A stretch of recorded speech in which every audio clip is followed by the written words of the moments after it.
आए इस अत्याचार से हम डरेंगे नहीं। इस अत्याचार का बदला लेकर रहेंगे, हम आजादी लेकर रहेंगे।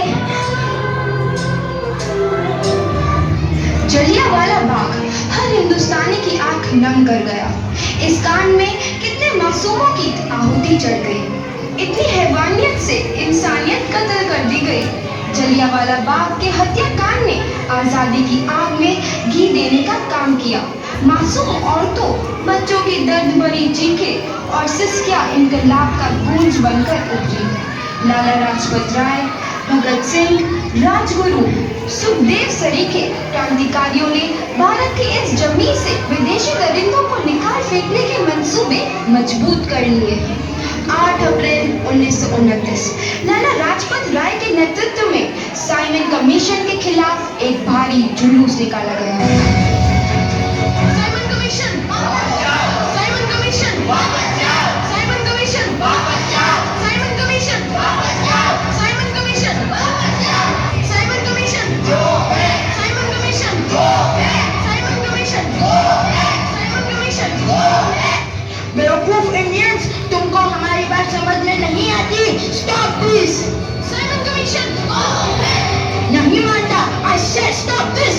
लाला जी आप आगे बढ़ो, हम आपके साथ हैं।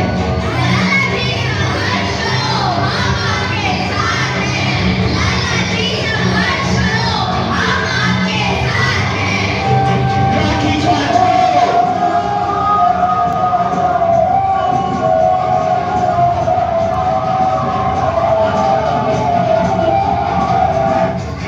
अरे लाला जी को तो बहुत गहरी चोट लगी है, उनका सर फट गया है। मेरे शरीर में लगी एक एक लाठी अंग्रेजी सरकार के कफन में कील का काम करेगी। ये आजादी की लड़ाई रुकनी नहीं चाहिए। ये जिम्मेदारी मैं तुम सबको सौंप कर जा रहा हूँ।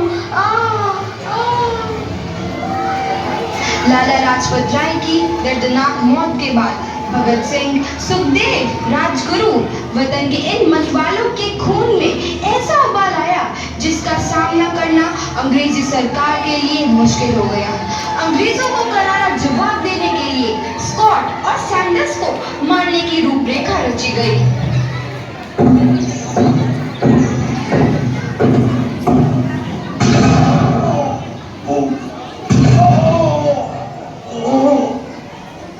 सैंडर्स मारा गया। चारों तरफ तहलका मचा था। दीवारों पर लिखा था, लाला जी की मौत का बदला ले लिया गया है। भगत सिंह समेत सभी वहां से फरार हो गए। 8 अप्रैल 1929 दिल्ली में ब्रिटिश सरकार की सेंट्रल लेजिस्लेटिव असेंबली की बैठक में 2 बम धमाके की आवाज सुनाई दी।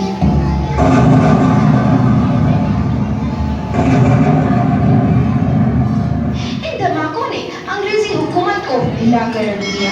इस घटना को अंजाम देने वाले भगत सिंह, राजगुरु और सुखदेव ने अपने आप को अंग्रेजों के हवाले कर दिया। 1930 को अदालत ने अपना फैसला सुनाया। मुलजिम भगत सिंह, मुलजिम राजगुरु, मुलजिम सुखदेव को दफा 121 और दफा 302 के तहत ये अदालत तीनों को मुजरिम करार देती है और इस गुस्ताखी के लिए ये अदालत इन तीनों को सजाए मौत की सजा सुनाती है। सरफरोशी की तमन्ना अब हमारे दिल में है, देखना है जोर कितना बाजुए कातिल में है।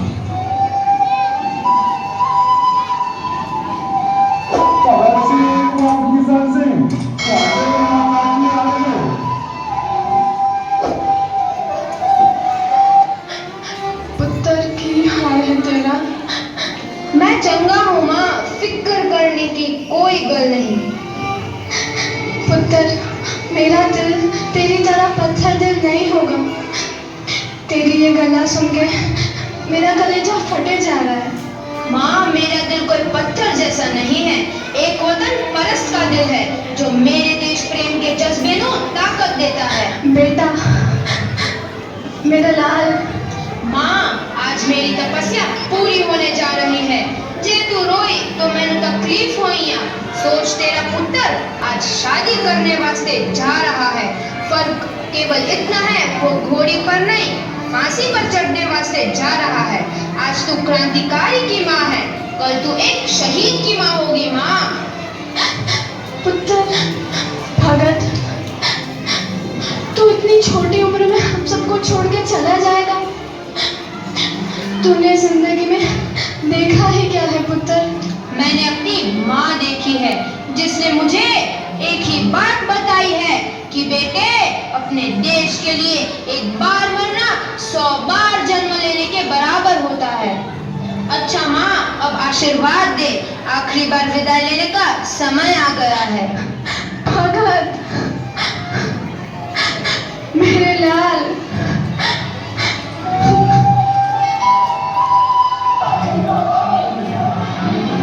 भगत सिंह, तुम्हारी कोई आखिरी ख्वाहिश?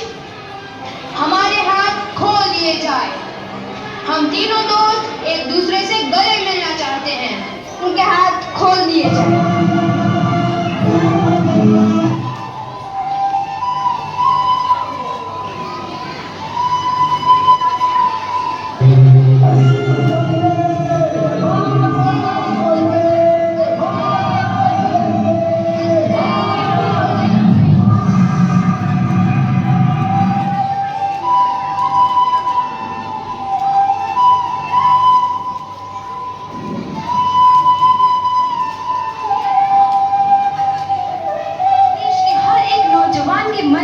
आजादी की नई उमंग हिलोरे लेने लगी।